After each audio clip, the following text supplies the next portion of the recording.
see around you that made you aware of danger in terms of? I, I was not aware of dangers from any uh, thing that the Russians have done. I was aware of danger only to my own family. Everybody else seemed to prefer the Russians. This is not everybody else. The Poles didn't. But the Ukrainians and the Jews definitely felt that the Russians were much more beneficial influence, at least left them with life. And so Well, the danger of being sent to Siberia, was that strictly for the Jews or for everybody in that whole oh, no, territory? this was strictly like for judges, officers of Polish army, what they called capitalists, you know, So your father would have been in that group. was in this category, which was so far from what you could understand as capitalists living in the United States.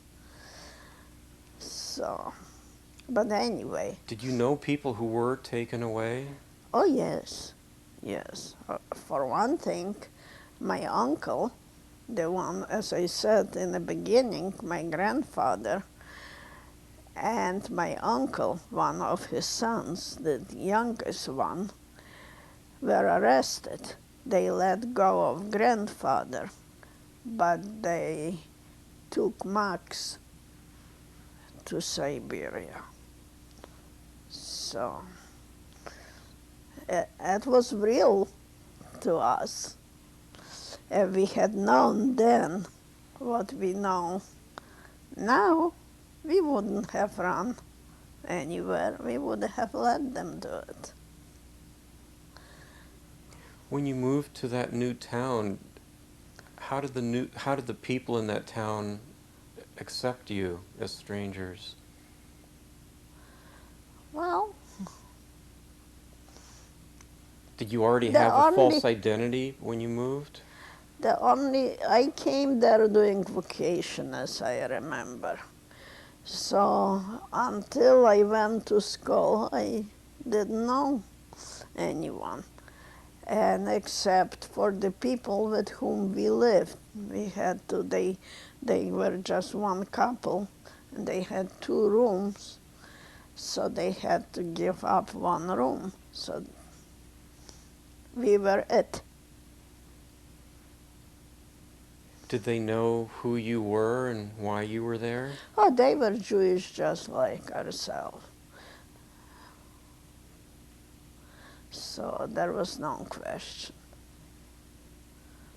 What was your day-to-day life like during that period? Well, for me, it wasn't really very traumatic. I went to school, I came home, I done my homework, and this was the extent of my activities. So, Well, at that point, still in, say, 1941, did you know anything at all about concentration camps and transports and no, all of that? no. And as I told you, even when the Germans came and the first, what they called resettling, the first transport went, my parents were, I could only know what they suggested, and they said it's impossible. There's a little correction about the time sequence. That's right. Maybe explain that. I made a mistake by saying it was in 41 that we have moved to Stri. It was in 1940, sometimes in the middle of the school year, because I remember I have lost few months of school. So Okay, so you were maybe in Sombor for maybe a half a year after the war started, something like this, and then your family moved. because, Okay. as I said, it was such a chaotic period in all our lives. And as I mentioned before, I try to push it away from me and rather look forward than back. Okay, so let's continue in. I think we cut maybe a sentence off before about what you were aware of transports and people being rounded up, and what you knew of the danger, in other words, at the time. Oh, the danger was on the part of the Soviet that we are going to be sent to Siberia, which wasn't something one looked forward to, because you knew it's not only the climate, but the hard labor that we were expected to do there. And on the other hand, the German occupation was nothing to look forward to either.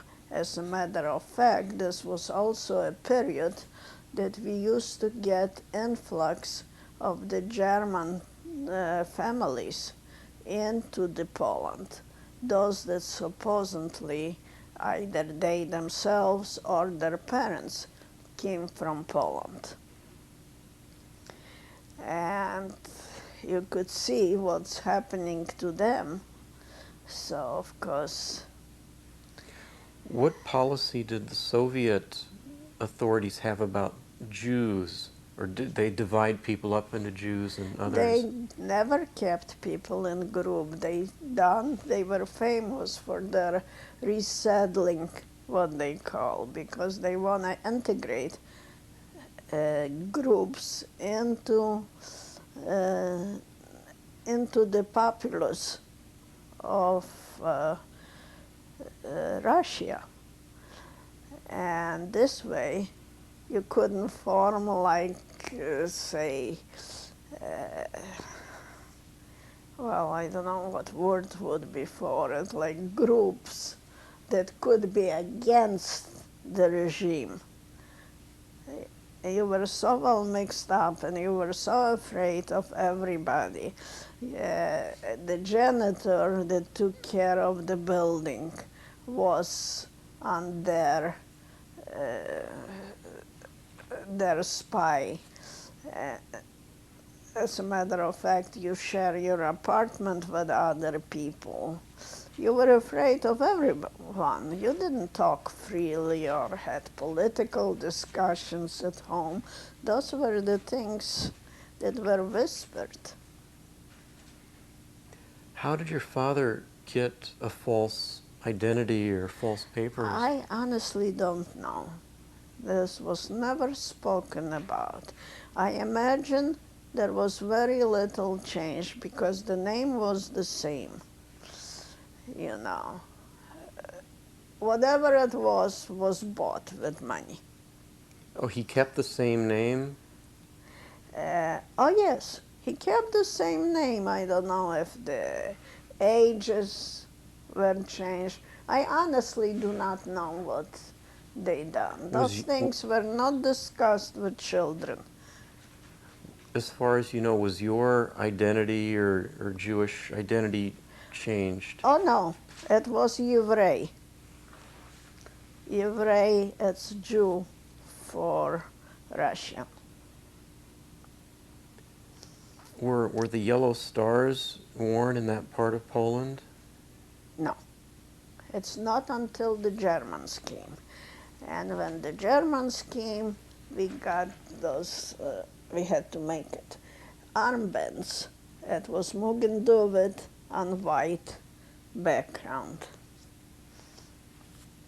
When did that period begin? When did the Germans? With the Germans. Do you know about what time that was? How long had you been in Stri, for example? Short after they came. So about 1940 also? Yeah. Yes. Then? Well, no, let's No, we shouldn't talk off camera. Yeah. Well, what do you remember about how the German shift occurred? What exactly happened in your area? Well, they created Judenrat, which was a Jewish organization to deal with Jews. And they would send people to work, different work every morning, and they were the one that created the capo police for Jews. They were the ones that distributed bread rations, you know. So that's all. What kinds of rules or new laws, new systems came into place then? You couldn't be on the street without the armband. You were not allowed into certain places. At the time, this was prior to the ghetto. Okay. And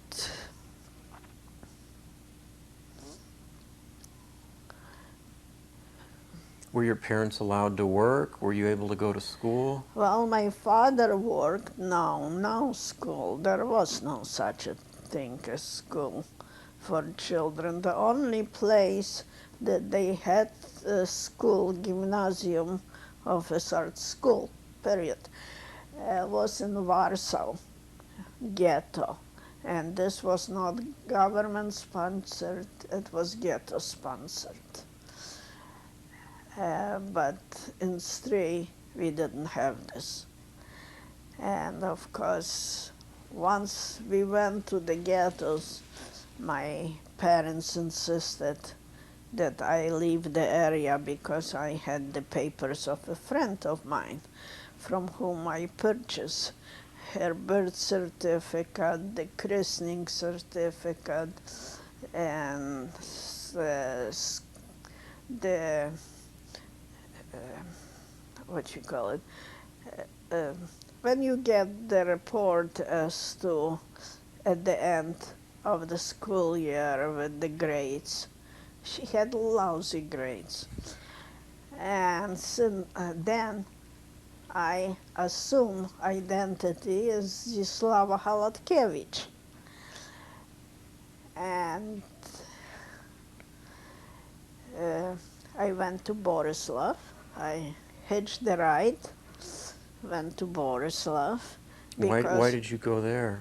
What? Why did you go to that city in particular? Well, because I felt if I am in danger, there is still the family there. My grandfather was still alive. My aunt was there, the one that's now in Haifa. So I had a place to go. So because you see in Poland and then Ukraine, it was very unusual for the girl of 15 or so to be without the family and unsupervised. So I didn't know how much success I will have in hiding. But I succeeded in getting a job, secretarial job, in out-of-town, the gasoliniarnia, where they process naphtha into gasoline, you know. I got the job there, and I live on the premises. And after being there for approximately, close to a year, there was some man that started blackmailing me because it was unnatural for me not to have to go, family to go for Christmas, you know. Who was this man? He was a worker there, and he started suspecting there is something wrong. So at night, I packed a few things and I went to ghetto.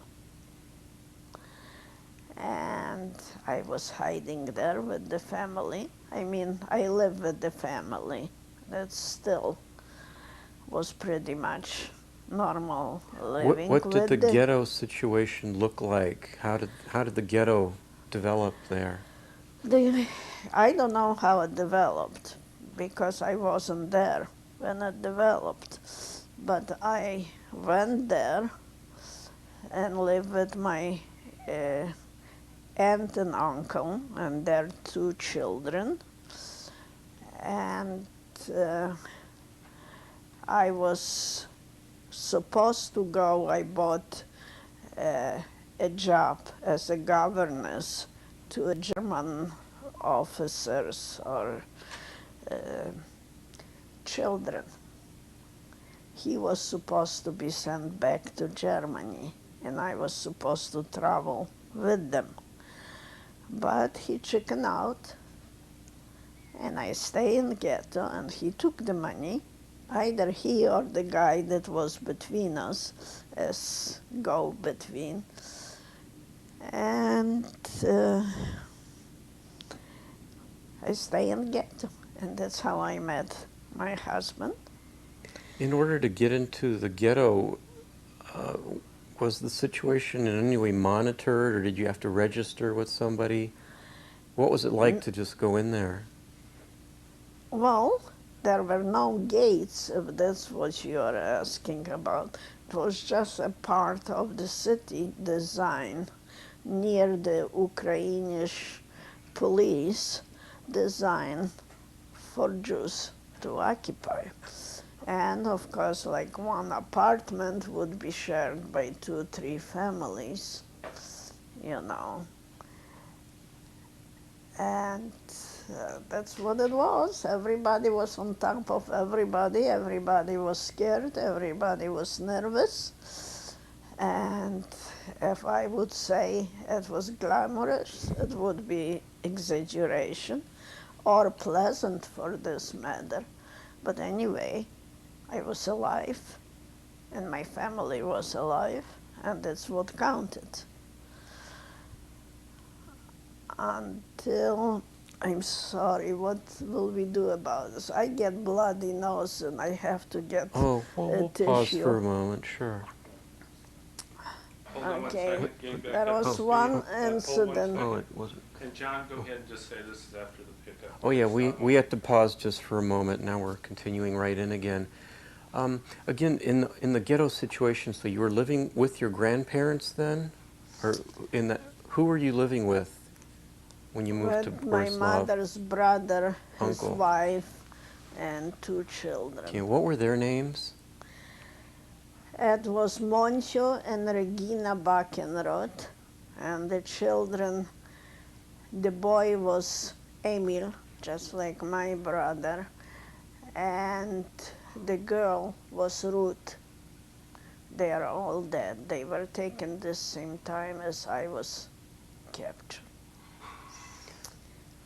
So anyway, as I lived there, I developed what they call in Poland cholera. It's a sickness where the blood comes out with your feces, you know, and it decimated quite a bit of people in ghettos. I was taken to the hospital, a Gentile hospital, under my assumed name as Zdzislawa Halatkiewicz. And I stayed there. And when I was there, one night, the Germans SS came in looking for the Jews, and the only Jews they found, because I hid in the area where typhus patients went. There was empty bed, and I covered myself, and I pretended to have typhus, and anyway, they didn't even open the door to this area. And he's doing wrong thing. And Was there any real medical care offered to people? Was it yes, there feasible? was. But the guy that was taking care of the hospital was a Jewish couple, and she was pregnant. And the SS people threw them, shot him, and threw her down through the window from the second floor on the street. And of course, she aborted and died in process of abortion. And once I got better after this incident, and not being contagious anymore, I went back to the ghetto. And What I did st- day-to-day life consist of in the ghetto? what, please? What did day-to-day life consist of? What were you doing? Oh, it was absolutely miserable. To begin with, people live on top of people practically. Everything was a problem. Who will get the water? Who will sweep? What to eat? Because the rations were substandard. You had to try to get something, some vegetables or maybe a piece of meat someplace, but it was so rare. So there was, in addition, there was hunger, you know. But we existed until they made the ghetto even smaller after another action. They called this akcja. And we moved with some more people to another house. As a matter of fact, with the aunt that was taking care of them. We moved in. And the ghetto was smaller, as I said. And we stayed there until they liquidated the ghetto and hid within the ghetto underfloor the entire family. And the Germans came with the, what seems to me like a bowling ball. And they let it go on the floor, and they heard the empty spot. It sounds obviously differently. And they drag us all out from under the floor and hiding. And that's when I lost the entire family, with the exception of father, mother. Father was still in Stri in camp, and my mother was already hiding in Borislav with Milik. And from then on, after this, they took us all to Ukrainian jail, which was underneath the offices in a basement. They also kept there some vegetables stored, root type of vegetables stored for winter. And the door to one of the storage area was open, and there were potatoes already gathered for the winter, and I got underneath those potatoes, dug myself under, and they took everybody out from their cells and on the trucks, loaded them on the trucks to take into one of the camps. I don't know which. Was it Plaszow or I honestly do not know. And afterwards they found me, and they brought me out, and they didn't know what to do with me. And they let me go, feeling that I will get captured again and sent. They didn't want the Ukrainian police, didn't want the Germans to know that I could escape. Therefore, they didn't deliver me to the camp in which my husband was. So they thought I will be caught on the street immediately, which I wasn't, because I waited, stayed out of Maine Tirway, and at night went to the place where my father was hiding afterward, and to Vlad